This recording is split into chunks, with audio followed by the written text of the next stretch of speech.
नमस्कार, आप देख रहे हैं एसबीटी न्यूज। पेश है 26 मई गुरुवार सुबह 8:15 बजे राजस्थान की बड़ी खबरें। राजस्थान लोक सेवा आयोग ने बुधवार 25 मई को 6 परीक्षाओं की संभावित तिथि जारी कर दी है। इन परीक्षाओं के माध्यम से कई विभागों में 16,354 पदों के लिए परीक्षा आयोजित की जाएगी। सभी परीक्षाएं अगस्त से जनवरी के बीच आयोजित होंगी। आयोग की माने तो ग्राउंड वाटर डिपार्टमेंट समीक्षा परीक्षा 2022 के तहत junior geophysicist, junior hydro geologist एवं तकनीकी सहायक केमिस्ट्री और हाइड्रो जियोलॉजी के कुल 53 पदों की समीक्षा परीक्षा का आयोजन 1 व 2 अगस्त 2022 को किया जाना संभावित है। राजस्थान के मुख्यमंत्री अशोक गहलोत ने नवसृजित व क्रमोन्नत तहसीलों व उप तहसीलों को उप जिला घोषित करने तथा इनमें पदस्थापित तहसीलदारों व नायब तहसीलदारों को पंजीयन के अधिकार देने के प्रस्ताव को मंजूरी दी है। इस प्रस्ताव से स्थानीय स्तर पर प्रशासनिक कार्यों को पूरा किया जा सकेगा तथा आमजन को पंजीकरण से संबंधित काम के लिए दूरस्थ स्थानों पर नहीं जाना पड़ेगा। राजस्थान सरकार ने मुख्यमंत्री सहायता कोष से दी जाने वाली दुर्घटना सहायता को अब मुख्यमंत्री चिरंजीवी दुर्घटना बीमा योजना में कवर कर दिया है। ऐसे में अब मुख्यमंत्री सहायता कोष से सामान्यतः दुर्घटना सहायता स्वीकृति नहीं की जाएगी। जिले में सभी उपखंड अधिकारी व तहसीलदारों को जिला कलेक्टर ने 30 अप्रैल 2022 तक हुई सभी दुर्घटनाओं में सहायता के लिए प्राप्त होने वाले प्रकरणों को अविलंब तैयार कर जिला आपदा प्रबंधन प्राधिकरण को 27 मई 2022 तक भेजने को कहा है। रेंज व चार्जिंग स्टेशन बढ़ने के बाद इलेक्ट्रिक कारों का इस्तेमाल बढ़ता जा रहा है। खासकर जयपुर से दिल्ली रूट पर चार्जिंग स्टेशन बढ़ने के कारण लोग जयपुर से दिल्ली का सफर इलेक्ट्रिक कार से कर रहे हैं। ये सफर पर्यावरण के साथ साथ लोगों की जेब को भी सुकून दे रहा है। पेट्रोल कार से तुलना करें तो करीब 30% खर्च में ही इलेक्ट्रिक कार दिल्ली पहुंच रही है। हालांकि पेट्रोल कार की तुलना में इलेक्ट्रिक कार 40-45% अधिक महंगी है, लेकिन एक बारगी का खर्च हर महीने की राहत लेकर आ रहा है। प्रतापगढ़ में चिरंजीवी स्वास्थ्य बीमा योजना में कम बुकिंग करने वालों पर गाज गिरनी तय मानी जा रही है। जिला कलेक्टर सौरभ स्वामी ने चिरंजीवी योजना में कम बुकिंग करने वाले चिकित्सा अधिकारियों और प्रभारियों को नोटिस जारी करने का अल्टीमेटम दिया है। उन्होंने कहा कि सरकार की ये फ्लैगशिप योजना है, इसमें कोताही बर्दाश्त नहीं की जाएगी। केंद्र सरकार ने सोने के गहनों पर हॉलमार्क अनिवार्य कर दिया है। अतः जहां सोने के गहनों की बिक्री होती है उसके आसपास ही हॉलमार्क सेंटर होने चाहिए।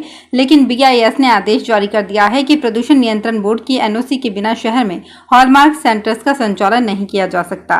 राजस्थान में प्रदूषण नियंत्रण बोर्ड NOC देने को तैयार नहीं है और हॉलमार्क सेंटर्स को औद्योगिक क्षेत्रों में ले जाने के लिए दबाव बनाया जा रहा है। बुधवार को राजस्थान हॉलमार्क एसोसिएशन प्रदूषण नियंत्रण बोर्ड की ओर से NOC नहीं मिलने पर हॉलमार्क सेंटर संचालकों ने विरोध प्रदर्शन कर बोर्ड अध्यक्ष सुधांशु पंत को ज्ञापन सौंपा। प्रदर्शन के बाद हॉलमार्क सेंटर संचालकों की बैठक में प्रदेश के सभी हॉलमार्क सेंटर्स पर 1 जून को सांकेतिक हड़ताल का निर्णय लिया गया। सूर्यदेव के रोहिणी नक्षत्र में प्रवेश करते ही बुधवार से नौतपा शुरू हो गया। अब 9 दिनों तक सूर्यदेव अपने तेवर दिखाएंगे, जिससे तेज गर्मी पड़ेगी। राजस्थान में इसका असर साफ नजर आएगा। प्रदेश में 9 दिन भीषण गर्मी के योग बन रहे हैं। नौतपा के आखिरी 2 दिनों में तेज हवाएं और आंधी चलने तथा बारिश होने के भी योग हैं। ज्योतिषियों का मानना है कि नौतपा खूब तपा तो उस साल बारिश जमकर होती है, इसलिए इन 9 दिनों को बहुत खास माना जाता है। बीकानेर से प्रयागराज के लिए नई रेल सेवा बीकानेर से शुरू हो गई है। बीकानेर रेलवे स्टेशन पर रवानगी से पहले इस ट्रेन को विशेष रूप से सजाया गया। बीकानेर से पहली बार सीधे प्रयागराज रवाना हुई रेल के यात्रियों में भी खुशी का माहौल था। प्रयागराज के साथ ही बीकानेर से सीकर, चूरू, झुंझुनू के लिए भी नई रेल शुरू हो गई है। फिलहाल ये रेल विशेष श्रेणी में है जो सितंबर तक चलेगी। एक यात्री भार सही रहता है तो इसे आगे भी बढ़ाया जा सकता है। उत्तर पश्चिम रेलवे के महाप्रबंधक विजय शर्मा बुधवार को 1 दिवसीय जोधपुर दौरे पर रहे। इस दौरान उन्होंने जोधपुर में विभिन्न कार्यक्रमों में शिरकत की और मंडल अधिकारियों की बैठक ली। साथ ही रेलवे स्टेशन का निरीक्षण किया। महाप्रबंधक ने दौरे के तहत मंडल रेल प्रबंधक गीतिका पांडे व मंडल के सभी वरिष्ठ अधिकारियों के साथ रेलवे स्टेशन पर विभिन्न विभागों का निरीक्षण किया और सनक्षा व सुरक्षा से जुड़े मानकों के अनुरूप कार्य निष्पादन के निर्देश दिए। इस दौरान उन्होंने इलेक्ट्रॉनिक इंटरलॉकिंग टावर में गहन निरीक्षण किया और उपलब्ध सुविधाओं की जानकारी ली। साथ ही उनमें और अधिक सुधार लाने के निर्देश दिए। राजस्थान में 5वीं और 8वीं बोर्ड का एग्जाम रिजल्ट जल्द ही घोषित होने वाला है। बुधवार को रिजल्ट करने की तैयारी थी, लेकिन कुछ खामियों के चलते स्थगित कर दिया गया। अब शुक्रवार तक रिजल्ट जारी करने का प्रयास किया जा रहा है। राज्य में 5वीं व 8वीं के 27,23,000 स्टूडेंट्स को रिजल्ट का इंतजार है। 5वीं में 100% रिजल्ट रहेगा, जबकि 8वीं बोर्ड में इस बार स्टूडेंट्स को फेल करने का प्रावधान है। जोधपुर जिले के गगाड़ी गांव में आयोजित प्रशासन गांव के संग अभियान के फॉलोअप शिविर में बुधवार को रास्ते को लेकर उपजे विवाद के बाद दो गुट आमने सामने हो गए। प्रशासनिक अधिकारियों की मौजूदगी में ग्रामीणों के बीच जमकर लाते घूसे चले। इस दौरान ओसियां उपखंड अधिकारी राजकेश मीणा व तिवरी उप प्रधान खेमाराम बाना भी मौजूद थे। अधिकारियों के सामने ये तमाशा काफी देर तक चलता रहा। बाद में पुलिस ने मौके पर पहुंचकर सभी को शांत कराया और दोनों पक्ष के लोगों को शिविर से बाहर ले गई। जोधपुर नगर निगम उत्तर के वार्ड संख्या 38 के पार्षद राजेश सिंह कछवाहा ने सरकारी ट्यूबवेल से क्षेत्रवासियों को जल कनेक्शन देने की मांग को लेकर बुधवार को जिला कलेक्टर को ज्ञापन सौंपा।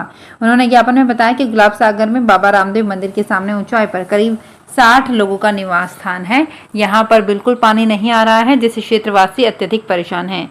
इसी जगह के पास करीब 5 मीटर पर एक सरकारी ट्यूबवेल लगा हुआ है, जिसका कनेक्शन आगे रह रहे क्षेत्रवासियों को दिया हुआ है। इसमें एक लाइन रामदेव मंदिर के सामने रह रहे लोगों के लिए दे दी जाए तो उनकी पेयजल समस्या दूर हो जाएगी।